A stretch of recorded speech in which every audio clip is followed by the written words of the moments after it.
예수님께서 이 갈릴리 지역에서 백성들을 가르치시고 병자들을 고치시고 귀신들을 내쫓는 사역을 할 때 수많은 사람들이 몰려들었습니다. 오병이어의 기적은 이런 겁니다. 우리가 노래로 부르죠. 날이 저물어 갈 때 예수님께 많은 사람들이 예수님의 말씀에 너무 빠져들어서 너무 간절한 마음으로 말씀을 듣다가 해가 져가는 것을 몰랐어요. 마음이 너무 간절했기 때문에. 근데 해가 져가니까 갑자기 배가 고파집니다. 그래서 이제 돌려보내야 되는데 그 돌려보내기가 안타까워서 예수님께서 일으켰던 기적이 오병이어의 기적입니다. 그 이후에 두 번째 칠병이어의 기적의 사건, 물고기 이런 여러 마리, 떡은 7개로 4,000명을 먹이시는 기적은 3일 동안 사람들이 예수님 말씀을 들어요. 3일간 들을 수 있을까? 우리는 한 끼만 굶어도 두 끼를 못 넘길 것 같은데 3일 동안 먹지 못하고 예수님 말씀을 너무 간절히 사모하여 들었습니다. 예수님께서 그들을 돌려보내다가는 가던 길에 쓰러질 것 같아서 예수님께서 그들에게 일으킨 기적이 칠병이어의 기적입니다. 어쨌든 예수님이 사역하시는 중에 수많은 사람들이 몰려들었고 엄청난 감동이 있었고 이로 위해 매일처럼 기적이 나타났습니다.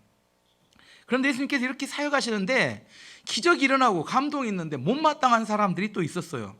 그 당시의 종교 지도자들, 예루살렘 성전에서 종교적인 기득권을 가지고 있었던 바리새인들, 또 헤롯 왕궁에서 헤롯 왕을 이렇게 섬기면서 권력을 누렸던 헤롯 왕의 신하들은 못마땅했습니다. 왜냐하면 이들은 많은 백성들이 따르고 있는 예수님 때문에 자기들의 이익이 침해가 받기 때문에 어떻게든 적당한 명분을 들어가지고 예수님을 무너뜨리기를 원했습니다. 그래서 바리새인들이 예수님께 다가와서 이런 요구를 합니다. 오늘 11절 말씀 보면 바리새인들이 나와서 예수를 힐난하며 그를 시험하여 하늘로부터 오는 표적을 구하거늘. 무슨 말이냐면 당신이 하나님의 아들이면 하늘에서 하나님으로부터 왔다는 분명한 증거를 보여달라 이렇게 시비를 걸었습니다.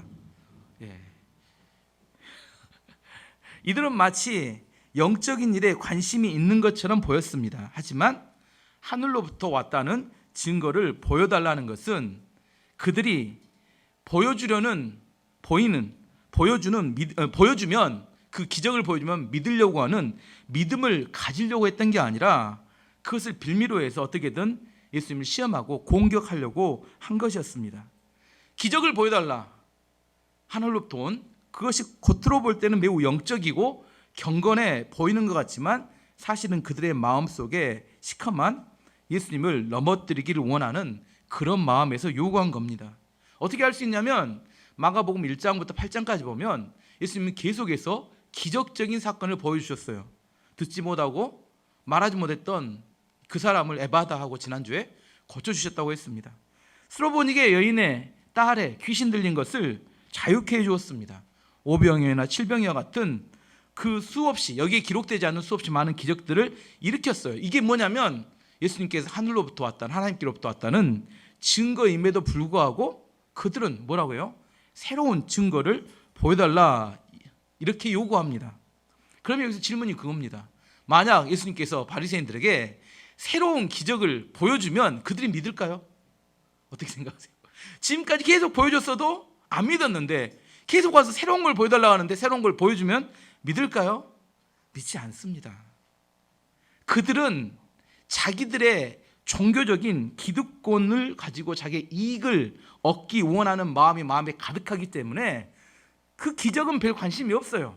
자기들의 이익이 침해되는 것이 가장 큰 관심이었습니다. 그들만 그러느냐? 우리로 예를 들어보면 이렇게 예를 들을 수 있습니다. 어떤 사람이 중요한 결정을 하게 될 때 두 가지를 이야기해요. 제가 물어보면 꼭 이렇게 이야기합니다. 하나님의 뜻을 구하고 있습니다. 첫 번째. 두 번째는 기도 중입니다. 이렇게 이야기해요. 그러면 굉장히 영적인 것 같잖아요. 하나님의 뜻을 구하면서 기도하고 있다. 과연 하나님의 뜻을 구하고 있는 건지 자기 뜻을 정해놓고 그 대답이 나올 때까지 계속해서 결정을 연기하고 있는 건지. 자기 포수가 이렇게 공 받잖아요. 사인 받으면 아니면 이렇게 딴 데로 옮기잖아요. 내가 뜻을 여기 딱 정해놨어. 하나님 기도합니다. 뭐라고 해요? 이것이 될 때까지. 하나님이 이거라고 말하면 아니 그거 아니고 하나님 이거 될 때까지. 아니 이거라고 아니 그거 말고 이거 될 때까지. 그리고 뭐라고 해요? 기도 중이래요. 기도 중이랍니다. 하나님의 뜻을 구하고 있대요. 이렇게 이야기합니다. 굉장히 영적인 것 같지만 하나님의 뜻을 구하는 게 아니라 누구 뜻을 구하고 있는 거예요? 자기의 뜻을 관철시키기 원하는 마음에서 계속 그렇게 하고 뭐하고 있어요? 하나님을 압박 중입니다. 하나님 아시죠? 이거 아니면 재미없습니다. 우리가 하나님의 종인지 하나님이 우리의 종인지 잘 헷갈립니다. 예수님께서는 바리새인들의 이런 요구에 대해서 마음이 매우 답답하셨던 것 같아요. 그래서 12절에 이렇게 말씀하십니다. 예수님께서 마음속으로 깊이 탄식하시며 이르시되 어찌하여 이 세대가 표적을 구하느냐 내가 진실로 너에게 이르노니 이 세대에 표적을 주지 아니하리라 하시고. 옛말에 예수님이 탄식하시는 그런 분이 아닙니다. 성경이 잘 나오지 않는 표현이에요. 예수님이 얼마나 마음이 답답하셨으면 언어 해석으로는 한숨을 푹 내쉬다 이런 말입니다. 탄식하셨다. 얼마나 애들이 답답했으면 마음을 푹 한숨을 내쉬면서 답답해서 아무리 기적을 보여줘도 이렇게 그 기적의 진짜 내용은 보지 않고 아무리 가르쳐도 깨닫지 못합니다. 믿음이 한 발자국도 전진을 못해요. 믿음이 성장해야 되는데 성장이 없습니다. 믿음이 열매를 맺어야 되는데 열매도 맺지 못합니다. 예수님의 마음이 너무 답답하셔서 한숨을 푹 쉬면서 탄식하셨다 그렇게 이야기합니다. 그러고 나서 예수님이 이게 마음이 답답했는데 그 답답한 마음을 가지고 이제 그 바리새인들을 떠나서 갈릴리 호수를 건너기 위해서 배를 타고 갔습니다. 근데 제자들은 먹을 빵을 13명이 같이 다니니까 먹을 빵을 챙겼어야 됐는데 제 생각에는 아마 배를 타고 이동하는 시간이 식사 시간이었던 것 같아요. 그래서 배를 타고 이동하는데 빵이 하나밖에 없었어요. 13절 14절 말씀 보면 그들을 떠나 다시 배에 올라 건너편으로 가시니라 제자들이 떡을 가져오기를 잊었음에 배에 떡 한 개밖에 그들에게 없더라. 식사 시간인데 떡이 없어요. 배가 고프죠. 그래서 이거 떡이 안 갖고 왔네. 이제 살 수도 없고 어쩔 수 없이 이렇게 그냥 시간을 보내야 되는데 예수님께서는 계속 뭔 생각을 하고 있었냐면 아까 바리새인들과 했던 대화의 내용을 계속해서 묵상하고 있었던 것 같습니다.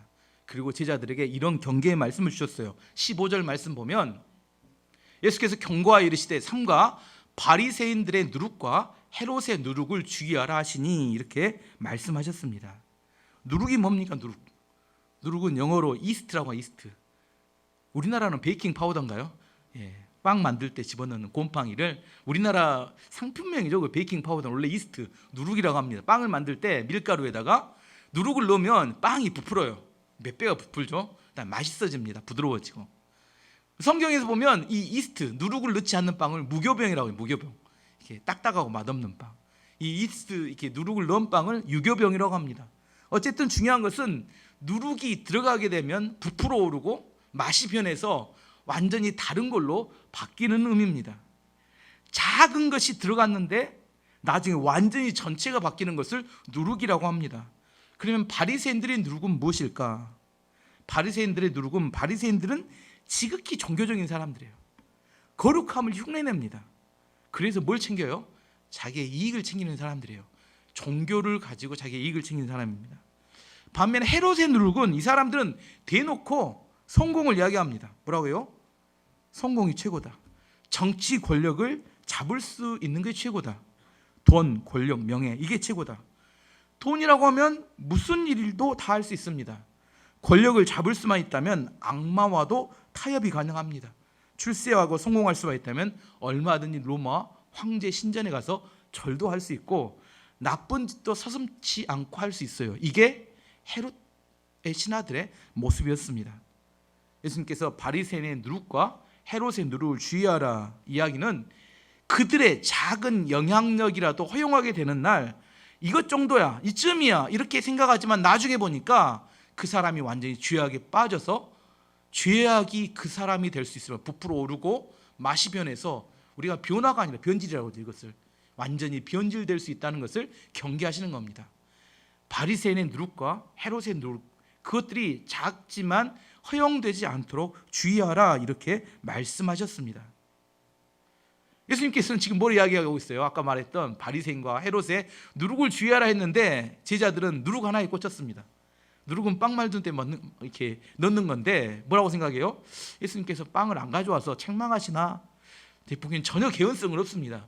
예수님이 이야기한 이야기하고 예수님이 빵을 준비하라는 이야기는 전혀 개연성이 없는데 16절 말씀 보면 제자들이 서로 수군거리기를 이는 우리에게 떡이 없음이로다 하거늘. 어떻게 이런 결론이 났는지 저는 상상이 안 가는 제자들의 반응인데 제 생각엔 이렇습니다. 식사 시간이 너무 배고파서 온통 뭔 생각밖에 없어요. 떡 이런 생각하다가 갑자기 누룽지 이야기다. 그래 떡이 없었어. 그래서 예수님이 떡 이야기한 거야. 이렇게 간 거 아닌가. 사람들이 일반적으로 차를 타고 가면 건물들이 있지만 뭐만 보여요? 자기의 관심사만 보여요. 제 눈에는 교회하고 병원만 보입니다. 아니 저만 그런가요? 여러분도 가다 보면 우리 성훈 전사님은 사진관만 보일 거고, 아무튼 뭐 우리 장로님은 뭐 건설회사 내 안에 관심사만 보여. 가다 보면 어디 새로 병원이 생겼네. 저기 교회가 문 닫았네. 내 눈에 보이는 것은 다 지나다 보면 내 관심만 보이는데 예수님 분명히 바리새인과 헤롯의 누룩을 조심하라 했는데 떡이 없기 때문이야. 어떻게 이게 연결될 수 있는지 상상이 안 가는데 한국말로 하면 누룩을 주의하라 했더니 누룩을 준비하라 이렇게 생각했어요. 한국말이 안 맞을 겁니다. 하지만 개연성이 없어요. 뭔가 이렇게 좀 비슷하게라도 해야 되는데 아무튼 누룩 이야기 나왔다고 무조건 떡이 없어 이렇게 생각했다는 겁니다. 예수님이 두 번째 답답하셨어요. 뭐가 답답했어요? 이 바리새인들도 지금 내 마음이 답답해 죽겠는데 맨 기적만 보여주라고. 제자들은 주의하라겠더니 떡 이야기만 하고 있고 뭘 이렇게 가르쳐도 뭐 답답했습니다. 마음이 답답했어요. 예수님이 원래 이렇게 잔소리를 많이 하는 그런 타입은 아닌데 오늘 정말 예수님이 말했던 잔소리 중에 제일 긴 잔소리가 17절에서 21절까지 5절에 걸쳐서 일사천리로 예수님이 쏟아냈습니다. 한번 읽어보면 이런 겁니다. 예수님의 잔소리. 예수께서 아시고 이르시되 너희가 어찌 떡이 없으므로 수군거리느냐. 아직도 알지 못하며 깨닫지 못하느냐. 너희 마음이 둔하냐. 너희가 눈이 있어도 보지 못하며 귀가 있어도 듣지 못하느냐. 또 기억하지 못하느냐. 내가 떡 5개를 5,000명에게 떼어줄 때 조각 몇 바구니를 거두었더냐. 이르되 12바구니이다. 또 7개를 4,000명에게 떼어줄 때 조각 몇 광주리를 거두었더냐. 이르되 7인이다. 이르시되 아직도 깨닫지 못하느냐 하시니라. 이걸 따로 읽으면 의미가 없습니다. 이건 예수님의 폭풍 잔소리입니다. 뭔 이야기를 하고 싶었는데 못 깨달으니까 막 마음속에 답답한 마음이 막 쏟아내는 겁니다. 아직도 깨닫지 못하느냐. 예수님이 이렇게 잔소리 많이 하는 분이 아닌데 예수님의 답답한 마음, 이렇게 답답한 마음이 지금 너무 절실하게 표현된 것 같습니다. 아직도 믿음의 초보에서 벗어나지 못하고 있는 제자들이 너무나 안타까워하시는 말씀 같아요. 예수님과 함께 있는데 오병이어의 기적, 7병이어의 기적도 봤는데 아직도 먹을 음식이 없어서 걱정하고 근심하고 있는 제자들, 그게 안타까웠습니다. 옛날에 고전 쪽은 유명한 예화죠. 옛날에는 자동차가 적을 때 어떤 분이 자동차를 타고 가고 있는데 시골길에서 할머니 한 분이 무거운 짐을 이고 가고 있었습니다. 그래서 그분이 안쓰러워서 차를 멈추고 할머니 태워다 드릴게요, 타세요 했어요. 한참 타고 가고 있는데 백미러로 뒤를 싹 봤더니 할머니가 무거운 짐을 여전히 머리에 이고 있어요. 할머니 왜 머리에 이고 있습니까? 물어봤더니 자동차를 태워준 것만도 고마운데 짐까지 내려오면 염치가 없는 거 아니냐. 어떻게 생각하세요? 염치가 없는 거 아니냐. 예수님을 믿으면서도 여전히 자기 짐은 누가 지고 있어요? 그 할머니만 이상한 게 아니라 우리도 이상하다니까요. 예수님을 믿으면 그 짐까지 포함된 건데 여전히 우리는 머리에 짐을 이고 있으면서 자기가 짐을 책임지겠다고 난리를 치고 있습니다. 오병이어 7병이어의 기적을 통해서 우리의 먹을 양식을 공급하시는 예수님을 보았음에도 불구하고 우리는 신앙의 초보를 벗어나지 못하고 항상 걱정하는 게 무엇을 먹을까, 무엇을 입을까, 무엇을 마실까 걱정하며 전전긍긍하면서 하나님의 뜻이 들리지 않는 겁니다. 왜? 하나님의 뜻이 들려야 되는데 제자들이 뭔만 들려요? 누룩하면 떡 이것만 생각난다. 누룩떡 이것만 생각난다니까요. 바리새인들의 누룩과 헤롯의 이런 건 전혀 들리지 않고 누룩하니까 뭐예요? 떡. 더 이상 아무것도 안 들려요. 무엇을 먹을까? 무엇을 마실까? 무엇을 입을까? 이것만 생각나지 하나님의 뜻이 무엇이며 어떻게 그 앞에 순종할까? 이게 생각나지 않는다는 겁니다. 우리나라 말에 내 코가 석자인데 이 말 있잖아요. 이 석자를 찾아봤더니 한자가 30cm랍니다. 그래서 코가 90cm 정도 내려온 것을 내 코가 석자인데 이야기입니다. 90cm 내려오면 많이 아픈 거잖아요. 웬만해서 90cm 안 오잖아요. 그래서 오지랖이 엄청 넓은 사람들이 들어야 될 이야기인데 이 시대 모든 사람들은 뭐라고 하냐면 자기 코만 봅니다. 다른 환경을 못 봐요. 자기 코 들여다보니라고. 여러분 코 지금 볼 수 있나요? 안 보이죠. 코가 나와야 코가 보이는데 나오지도 않은 코를 보면서 맨날 자기 문제만 전전긍긍하고 살아가는 것을 말합니다. 그래서 하나님 주신 영적인 복을 보지 못하고 받지 못하게 됩니다. 마태복음 6장 31절에 33절이 이렇게 말합니다. 그러므로 염려하여 이르기를 무엇을 먹을까, 무엇을 마실까, 무엇을 입을까 하지 말라. 이는 다 이방인들이 구하는 것이라. 너희 하늘 아버지께서 이 모든 것이 너희에게 있어야 할 줄을 아시느니라. 그런즉 너희는 먼저 그의 나라와 그의 의를 구하라. 그리하면 이 모든 것을 너희에게 더하시리라. 아멘. 하나님 우리가 무엇이 필요한지 잘 아시는 분입니다. 제발 자동차를 탔으면 무엇부터 내려놔야 돼요? 좀 내려놓으면 좋겠어요. 하나님께 오면 짐 내려놓고 좀 맡기고 믿음으로 좀 주님 안에 머물면 좋겠습니다. 그러면 하나님이 책임지신다고 하시는데 누가복음 12장에 어리석은 부자 이야기, 유명한 이야기죠. 그게 농사가 너무 잘 됐어요. 창고가 꽉 차니까 너무 수확이 많이 돼서 창고를 더 키워서 해서 또 그래도 꽉 차는 겁니다. 기분이 너무 좋아서 혼자 이렇게 이야기합니다. 누가복음 12장 19절에 보면 또 내가 내 영혼에게 이르되 내 영혼아 여러 해 쓸 물건을 많이 쌓아두었으니 평안히 쉬고 먹고 마시고 즐거워하자 하리라 하되. 이제 노후 준비 잘 됐어. 이제 뭔 마음 돼? 먹고 마시고 해외여행 다니면서 즐길 일만 남았어. 근데 안타깝게 그날 저녁에 하나님이 안 찾아오시면 좋은데 방문을 하셨습니다. 누가복음 12장 20절 21절 이렇게 말합니다.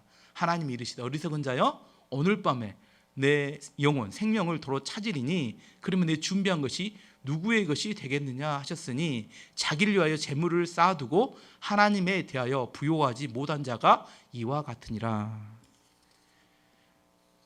혹시나 밤에 예수님 오셔서 데려가면 그 재물 누구 것이 될까요? 제가 옆에 있기를 원합니다. 우리 집에 버리세요. 우리 집 넓습니다. 재물에 대한 부요한데 하나님에 대해서 부요하지 못한 사람의 어리석음에 대해서 이야기를 하고 있습니다. 열심히 일해서 돈 벌고 재테크를 잘해서 부유하게 되는 거 나쁜 거 아닙니다. 하지만 그것만을 위해서 살아간다면 이게 어리석은 겁니다. 처음에는 돈을 필요해서 벌지만 나중에는 돈 버는 재미에 빠져서 돈의 노예가 되고 맙니다. 우리는 돈을 노예로 부려야 합니다. 무슨 말인지 아시겠어요? 돈이 우리를 노예로 만드는 것을 허용해서 안 됩니다. 뭐 해야 된다고요? 우리가 돈을 노예처럼 부려서 살아야 행복하게 살 수 있습니다. 물어볼게요. 여러분은 돈이 여러분의 주인입니까? 아니면 여러분이 돈의 주인입니까? 여러분 안에 분명해져야 합니다. 돈이 여러분의 주인이 되면 여러분은 평생 노예처럼 일하며 살아야 합니다. 돈이 여러분을 위해서 일할 수 있도록 믿음이 있어야 합니다. 우리 인생의 싸움은 무엇이 주이냐의 싸움입니다. 마가복음 뒷부분에 보면 예수님께서 제자들에게 물어봅니다. 너희는 나를 누구라 하느냐 이렇게 물어봤어요. 베드로가 여기서는 짧게 이야기하는데 마태복음에서는 마태복음 16장 16절에 이렇게 말하죠. 시몬 베드로가 대답하여 이르되 주는 그리스도시요 살아계신 하나님의 아들이시니이다. 이 말은 뭐냐면 나의 인생의 주인은 돈이 아니고 권력이 아니고 예수님입니다 라는 의미의 고백입니다. 이야기를 했을 때 예수님이 너무 기뻤던 것 같아요. 그래서 마태복음 16장 17절에 이렇게 이야기합니다. 예수께서 대답하여 이르시되 바요나 시몬아 내가 복이 있도다. 이를 내게 알게 하니는 혈육이 아니요 하늘에 계신 내 아버지시니라. 왜 이렇게 기뻐했냐면 오버하시냐면 그 전에 답답했던 것이 마음이 풀렸던 것 같아요. 지금 제가 첫반에 뭐예요? 예수님의 답답한 마음. 답답해. 바리새인을 봐도 답답하고 제자들 봐도 답답하고 답답. 그러다가 베드로의 대답을 듣더니 너무 좋았던 거예요. 근데 이 고백은 어떻게 해요? 자기의 고백이 아니라 하나님이 은혜를 주셔야 하는 고백이라고 말합니다. 저는 어렸을 때 교회를 다니면 누구나 다 이런 고백을 하는 줄 알았어요. 하지만 시간이 지나면서 알았습니다. 교회 다니는 많은 사람들은 이 고백을 하지 않고 여전히 자신이 주인인 것처럼 살아간다는 것을 알았습니다. 바울은 로마서에서 우리에게 이렇게 말합니다. 로마서 10장 9절 10절에 이렇게 말합니다. 내가 만일 내 입으로 예수를 주로 시인하면, 누구를 주로요? 예수를 주인으로 시인하며 또 하나님께서 그를 죽은 자 가운데 살리신 것을 내 마음에 믿으면 구원을 받으리니 사람이 마음으로 믿어 의에 이르고 입으로 시인하여 구원에 이르느니라. 아멘. 예수님을 주인으로 시인하는 사람, 그걸 입으로 고백하는 사람이 구원을 받는다고 성경은 분명히 이야기하고 있습니다. 누가 우리의 주인입니까? 우리의 주인이 누구입니까? 예수님이 우리의 주인이어야 합니다. 누가 우리의 왕입니까? 하나님이 우리의 왕 되셔야 합니다. 그런데 이것은 절대로 구호로 되지 않습니다. 지식으로 되지 않아요. 기적을 보여줘도 되지 않아요. 그렇지 않아서 기적을 보고 지식으로 됐다면 성경에 나온 바리새인들이 이미 변화됐을 겁니다. 예수님의 제자들도 이런 헛소리, 엉뚱한 이야기 하지 않았을 겁니다. 어떻게 이렇게 변할 수 있냐? 하나님께서 우리에게 깨닫게 하실 때만이 이런 믿음의 고백을 할 수 있습니다. 우리가 예수님을 믿는 게 아니라, 그래서 믿음은 선물입니다. 우리로 하여금 깨닫게 하시고 믿어지게 하는 은혜를 주셔야 우리가 믿을 수 있습니다. 에베소 2장 8절이 그걸 말합니다. 너희는 그 은혜에 의하여 믿음으로 말미암아 구원을 받았으니 이것은 너희에게서 난 것이 아니요 하나님의 뭐다? 선물이다. 믿음은 선물입니다. 우리가 믿고자 해서 믿어지는 게 아니라 하나님께 우리 선물을 주셔야 믿어집니다. 교회 다닌 여러분을 만나본 것 중에 자기는 믿고 싶대요. 오랫동안 교회를 다녔대요. 근데 뭐가 안 생기냐면 믿음이 안 생긴대요. 믿고 싶은데 안 생기는 믿음에 대해서 이렇게 힘들어하는 그런 분도 만나봤습니다. 지금 우리가 가지고 있는 믿음은 누구나 가지고 있는 게 아닙니다. 제가 오랫동안 교회 목회를 하면서 깨달은 것은 누구나 믿음이 있는 건 아니구나. 믿음은 하나님의 선물이고 내 안에 그게 믿어진다는 것은 뭐예요? 이게 축복인 걸 알아야 합니다. 아무나 가지고 있는 믿음이 아닙니다. 캘리포니아 출신의 상원의원이었고 대재벌이었던, 인품이 좋았던 미국인들의 존경을 받았던 어떤 분이 있었는데, 그분이 외동아들이 사고로 세상을 떠났습니다. 아들이 하나였는데 죽어버렸어요. 그래서 이 사람도 다 성공이고 재벌이고 뭐 상원의원에 부족한 게 없었는데 아들이 죽어버리니까 살 의욕이 떨어져 버렸어요. 그래서 죽고만 싶었습니다. 근데 어느 날 죽고 싶은 마음에 우울증이 걸렸는데 아들이 꿈에 나타난 겁니다. 그런데 이렇게 말하는 거예요. 아빠, 왜 낙심하세요? 미국에 얼마나 많은 아들들이 있습니까? 나 대신 미국의 많은 젊은이를 사랑하세요. 그들을 위해 일하세요. 그들이 아빠의 아들이 될 거예요. 꿈에서 깬 이 상원의원이 자신의 많은 재산을 들어서 자기 이름을 딴 대학을 하나 만들었습니다. 그중에 그 대학이 스탠포드 대학입니다. 그 만든 사람이 스탠포드 씨가 만들었는데, 많은 장학금을 이렇게 주니까 많은 인재들이 몰려들었고 지금 세계 명문대 중에 하나가 되었습니다. 스탠포드 씨가 이렇게 죽을 때 자기의 모든 재산을 학생들 위한 장학금을 쓰라고 기부하고 죽었다고 합니다. 이 스탠포드는 뭘 어떻게 깨달았어요? 아들이 죽는 것을 통해서 자기 인생의 목적과 방향을 깨닫게 됩니다. 오늘 설교의 제목이 뭐냐면 아직도 깨닫지 못하느냐. 예수님이 우리 가운데 이야기하시는 이야기입니다. 스탠포드 씨는 아들의 죽음을 통해 뭘 깨달아요? 자신의 꿈과 비전을 깨닫습니다. 우리 인생 가운데 자기 하나에 매몰돼서 살아가는 사람이 너무 많다는 거예요. 하나님께서는 지금 예수님께서 우리가 말씀하신 말씀을 깨닫지 못하고 듣지 못하고 자기 하나, 내 코가 석잔데 메어서 살아갑니다. 하나님 주신 꿈과 비전을 꿈꾸지 못합니다. 허황된 꿈을 꾸라는 게 아니라 나에게 주어진 작은 헌신을 통하여 생명을 살리고 젊은이들을 살릴 수 있는 꿈과 비전을 꿈꾸어야 합니다. 자기 이익에만 눈이 멀었던 바리새인들, 그리고 헤롯의 당원들, 그들의 유혹에 빠지지 않고 오늘 깨달아야 하는 것은 예수님만이 우리의 유일한 구원입니다. 이 교회가 세상의 소망입니다. 생명을 살리는 사명을 깨달아갈 때 우리 안에서 하나님이 이 교회를 통하여 놀라운 일을 해가실 겁니다. 오늘 예수님께서 우리 가운데 말씀하신 말씀을 듣기를 원합니다. 아직도 깨닫지 못하느냐. 오늘 우리 안에 예수님께서 뭘 깨달으라고 하신지 사람마다 우리에게 다 다를 거라고 생각합니다. 하지만 여러분에게 오늘 또 말씀하신 그거, 또 한 번 예배 지났어, 또 이렇게 뭐 목사님 말씀 잘하시네, 이렇게 지나간 게 아니라 우리에게 들려주시는 그 깨달으라고 하셨던 예수님께 답답한 그 마음을 우리가 알아듣고 오늘 또 그 말씀 앞에 우리가 믿음으로 반응하는 민족과 일반교회가 되기를 축원합니다. 아멘. 이제 같이 함께 기도하도록 하겠습니다.